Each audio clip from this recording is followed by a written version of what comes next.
Salid de ella, pueblo mío. Apocalipsis 18:4. ¿De qué debemos salir realmente?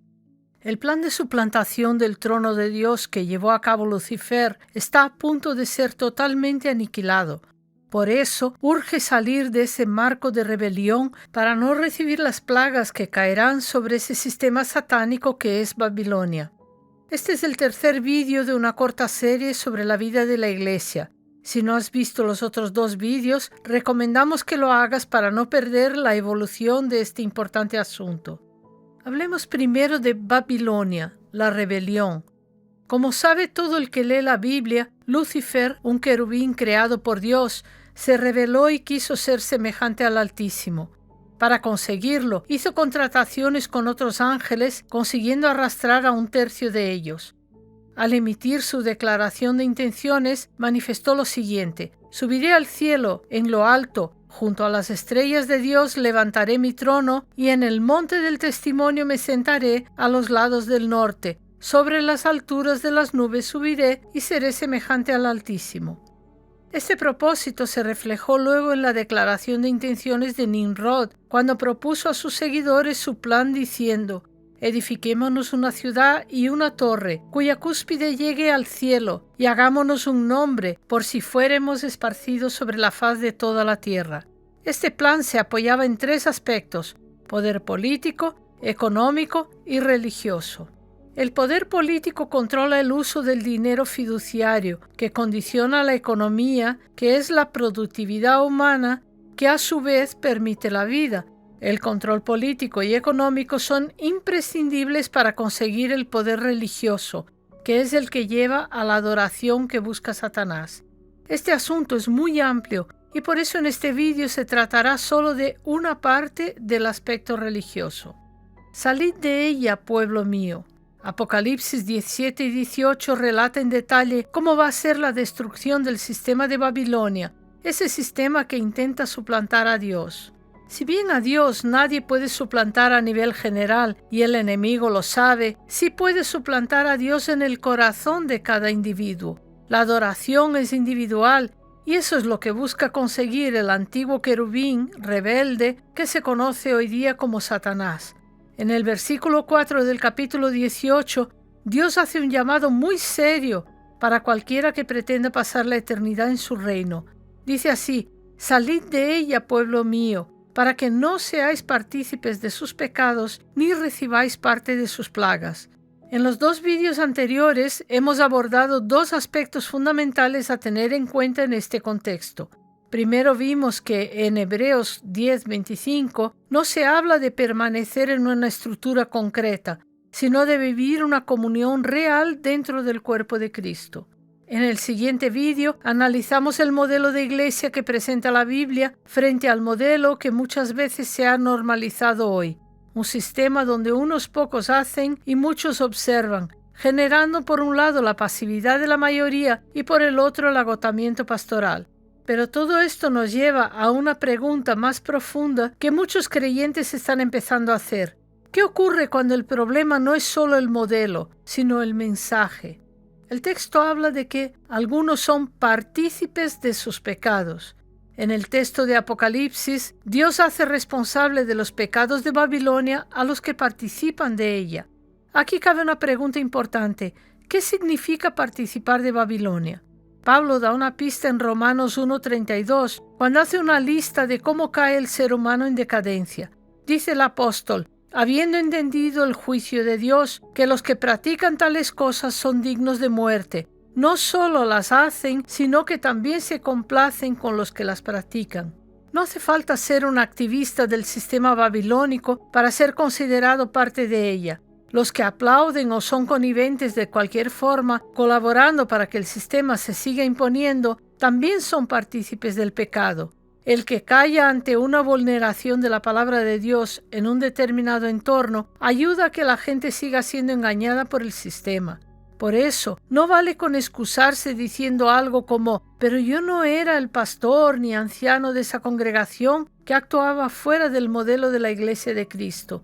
Yo solo me congregaba porque no había que dejar de hacerlo. En esencia, Dios deja claro que su pueblo puede estar dentro de sistemas que no reflejan plenamente la verdad establecida en su palabra. Ahora la cuestión es, ¿de qué sistemas se está hablando? Vamos a revisar la estructura. La Biblia no condena que las personas se reúnan, se organicen o tengan liderazgo, y eso lo podemos comprobar en el Nuevo Testamento. El problema no es siquiera la existencia de una estructura organizada. El problema es cuando esa estructura sustituye el Evangelio, añade condiciones para la salvación que no están en el Evangelio y o distorsiona su mensaje. El punto focal de toda estructura debe ser transmitir el Evangelio con fidelidad. En este punto surge una pregunta importante. ¿Qué es el Evangelio? Como se sabe, Evangelio significa buena noticia. ¿Cuál es la buena noticia? Es que la salvación es por gracia, mediante la fe, y que tiene como base exclusiva y completamente la obra consumada en la cruz por Cristo. Es decir, no depende en nada de lo que sea que el ser humano pueda aportar. En Efesios 2, 8 y 9 leemos, porque por gracia sois salvos por medio de la fe, no por obras. En Juan 19:30 leemos, consumado es. Si hay algo que está claro y no necesita interpretación teológica, es que la obra de Cristo fue totalmente completada y no necesita añadidos ni intermediarios. Lo único que se requiere para beneficiarse de la redención es la fe en ello. ¿Qué tiene que ver el aspecto religioso babilónico en todo esto? El problema es cuando se añade algo. Como vimos, tanto Satanás como su siervo Nimrod propusieron llegar al cielo, pero sin la redención dada por Dios. Es decir, se propusieron asaltar el cielo por la rebelión. Para lograr su plan, llevaron a cabo contrataciones a fin de conseguir adeptos. El auge de la osadía para conseguir ese plan se puede ver en el relato de la tentación de Cristo, en la cual Satanás le mostró los reinos de este mundo y sus riquezas y le ofreció que todo ello sería de Cristo si postrado le adorara. Cristo lo rechazó, dejando claro que solo se debe adorar a Dios, pero muchos seres humanos, así como ángeles, aceptaron la oferta. Aquí viene algo de lo que no se suele hablar. A lo largo de la historia han surgido sistemas que dicen creer en Cristo, pero añaden elementos o distorsionan el mensaje. A veces lo hacen de forma evidente y otras de forma más sutil. Por ejemplo, añaden requisitos humanos, como pasar por rituales de inclusión en un determinado sistema religioso, condicionan la salvación a prácticas específicas, como por ejemplo aceptar someterse a un falso Dios, confesando que es el más grande, introducir mediaciones, ya sea de hombres o ídolos, y redefinir el pecado o sus consecuencias. Un ejemplo típico de esa tergiversación del pecado y sus consecuencias es clasificarlos como graves o capitales y menos graves o veniales. Eso da la sensación de que, con que una persona no robe, no mate ni haga mal a nadie, Dios pasará por alto sus pequeños pecadillos. Eso es totalmente antibíblico, ya que Dios es 3 veces santo y cualquier pecado separa al pecador de él y lo lleva a la condenación eterna. Otro ejemplo es, por ejemplo, el de ofrendar a Dios entregándole el dinero a hombres con la intención de forzar a Dios a darle multiplicadamente por lo que ha ofrendado al ungido. Muchos enseñan a guardar fiestas y rituales que fueron sombra de Cristo y con ello inducen a la gente a sustituir la obra de Cristo en la cruz por su supuesta obediencia a algo que ya no está vigente ante Dios. Todas estas falsas enseñanzas no niegan a Cristo, pero tergiversan el mensaje, induciendo a los menos atentos a pecar y estar excluidos del reino de Dios. Estas ideas no se presentan como una negación del Evangelio, sino como un complemento, una profundización o hasta una protección. Pero la Escritura es clara. Gálatas 1, 6 y 7 dice, «Os habéis alejado para seguir a un evangelio diferente». En Gálatas 2, 21 leemos, «Si por la ley fuese la justicia, entonces por demás murió Cristo». Añadir cualquier cosa al evangelio no lo mejora, sino que lo altera, y eso es muy grave porque tiene implicaciones eternas. Veamos otro aspecto importante que es, confesar a Cristo no es suficiente por sí mismo. Este es un punto delicado, pero lo vamos a aclarar. Hoy existen muchas corrientes que afirman creer en Cristo, usan lenguaje cristiano y citan la Biblia. Pero citar la palabra no es garantía de que realmente estén alineados con el Evangelio. Prueba de ello es que Satanás usó la palabra de Dios para tentar a Cristo. Si no consideramos las respuestas que le dio el Señor Jesús, podemos hasta pensar que lo que dijo Satanás era coherente con la Biblia. La cuestión, por lo tanto, no es solo si se menciona a Cristo, sino cómo se entiende su obra. Hablemos un poco de religión versus Evangelio. Aquí es donde entra una distinción fundamental. Dios no estableció un sistema religioso para acceder a él. Lo que estableció fue una relación basada en la obra de Cristo. La religión es el esfuerzo humano por llegar al cielo por sus propios medios. Este es el método de Babilonia. La fe en Cristo es rendirse ante la evidencia de que se ha pecado, no se tiene con qué pagar y se depende totalmente de la obra del Cordero de Dios en la cruz para llegar a Dios. La religión es el sistema o modelo donde hombres regulan el acceso a Dios, mientras que el Evangelio abre el acceso directo a Dios por la obra de Cristo en la cruz. Pablo lo dice claramente en 1 Timoteo 2:5. Dice así: hay un solo Dios y un solo mediador entre Dios y los hombres, Jesucristo hombre. Cuando un sistema introduce en la práctica dependencia de hombres, validación constante y control espiritual, aunque no lo diga explícitamente, está alterando ese principio. Lo primero que dijo Jesús cuando empezó a predicar fue: el tiempo se ha cumplido, el reino de Dios se ha acercado, arrepentíos y creed el Evangelio. El reino de Dios se acercó porque Dios en persona vino a la tierra. La orden ahora no era sométete a una religión para ser salvo. La orden era arrepentíos, es decir, reconoced que habéis pecado y no podéis salvaros por vosotros mismos. Y creed la buena noticia. En otras palabras, creed que el Cordero de Dios que fue prometido en Génesis 3:15 es el único que puede derramar sangre inocente para borrar vuestros pecados y que vosotros no podéis llegar al cielo por vuestro esfuerzo, según la propuesta de Lucifer y de Nimrod. Aquí vamos percibiendo ya la importancia de salir de Babilonia. Pero sigamos. Hagamos ahora la conexión con el modelo de iglesia. Lo que venimos considerando conecta con lo que vimos antes. Cuando el modelo produce creyentes pasivos, dependencia del liderazgo, ausencia de preparación para enviar, etc., no solo hay un problema estructural, puede haber un problema más profundo, que es una distorsión práctica del Evangelio.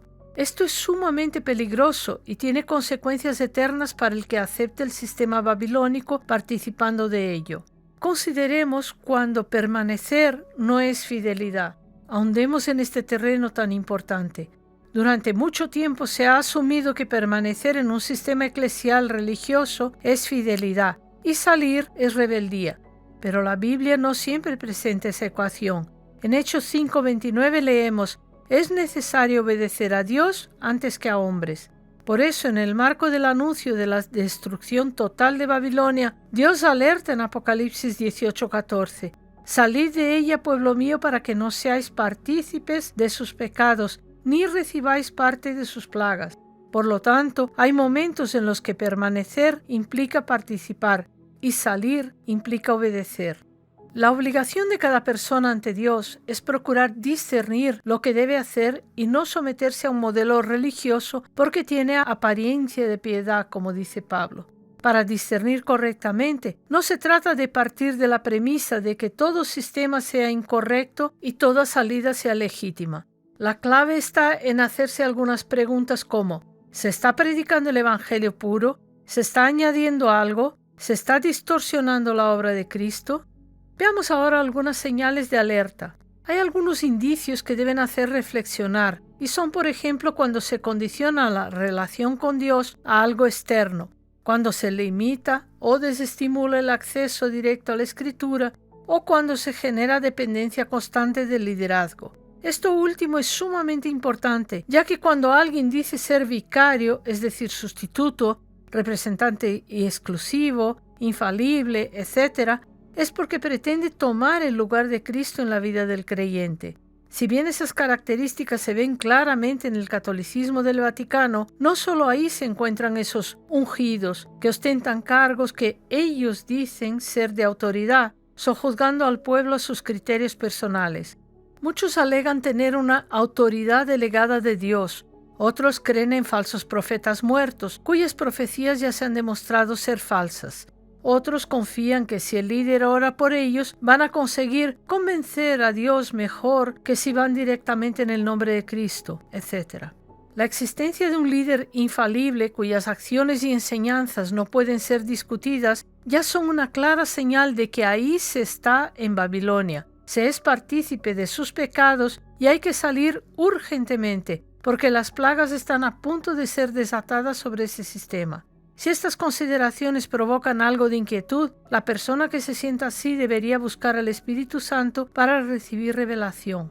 ¿De verdad la obra de Cristo es suficiente? Muchos dicen creer que Cristo consumó una obra de redención suficiente para conseguir la reconciliación del pecador con Dios, pero luego añaden pequeños detalles, como por ejemplo que es necesario guardar las fiestas dadas en el Antiguo Testamento, aunque Pablo haya enseñado que esas fiestas eran sombra y anuncio de lo que había que venir, el sacrificio y victoria del Cordero en la cruz. Otros añaden la obediencia como una condición a la santidad.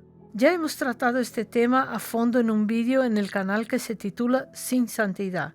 Es cierto que el Hijo de Dios debe obedecer, pero el matiz está en que nadie es capaz de obedecer la ley íntegramente, y por eso el Señor Jesús tuvo que venir como hombre para cumplirla. Lógicamente, un hijo de Dios obedece por amor y no por temor.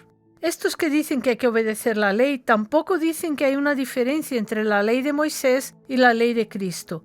Hay un vídeo en el canal que habla de esto en detalle. Hay los que dicen que hay que tener una cobertura espiritual de un ungido para estar protegidos, cuando la Biblia enseña que todo aquel que ha nacido de Dios no practica el pecado, pues aquel que fue engendrado por Dios le guarda y el maligno no le toca. Si Jesús mismo, el que tiene potestad sobre todo, guarda al que cree en él, ¿por qué añadir a ello una falsa protección de un ser humano de la cual la Biblia siquiera habla? Es decir, toda persona que siente o considera que debe añadir algo a la obra de Cristo, justamente lo que está haciendo es caer de la gracia, ya que solamente el sacrificio de Cristo ha sido aceptado como pago completo por la redención del ser humano. Intentar añadir algo es confesar que no se cree que su sacrificio sea suficiente y eso muestra incredulidad, que es lo que impide que alguien sea salvo. Ese es el espíritu de Babilonia. Intentar llegar al cielo por los medios humanos, aunque sea apenas un poquitín. Si alguien se siente algo intranquilo ante la perspectiva de encontrarse con Dios cara a cara, por no tener paz completa, es porque está contaminado con Babilonia y debe tratarlo inmediatamente, ya que la orden es salir de ella. Saquemos conclusiones. El mensaje es claro. No se trata de abandonar por abandonar, ni de rechazar toda forma de comunidad. Se trata de algo más profundo, que es permanecer en el Evangelio, porque al final no todo lo que se llama cristiano refleja a Cristo y no todo lo que usa la Biblia enseña la verdad. Y por eso en determinados momentos la fidelidad puede implicar algo difícil, salir de aquello que ya se desvía del Evangelio. Acuérdate siempre que la salvación no está en un sistema, ni en una estructura o una organización. La salvación solo es posible si de verdad se cree en la obra completa de Cristo en la cruz. Todo aquello que la sustituya, la condicione o la distorsione debe ser examinado con seriedad y urgentemente. La voz que llama a salir no es una voz humana, sino la voz del mismo Dios que dice: «Salid de ella, pueblo mío, para que no seáis partícipes de sus pecados, ni recibáis parte de sus plagas». Hemos llegado al final de la serie de 3 vídeos sobre la vida de Iglesia. Esperamos que las consideraciones que se han hecho te hayan bendecido. Si es así, compártelas con quienes pienses que les puede edificar, esparciendo el mensaje. El plan para próximas publicaciones es seguir con la serie que desvela la sinagoga de Satanás y su engaño. Suscríbete para recibir avisos de la publicación del siguiente vídeo y asegúrate de estar en contacto, suscribiéndote también al canal de Telegram.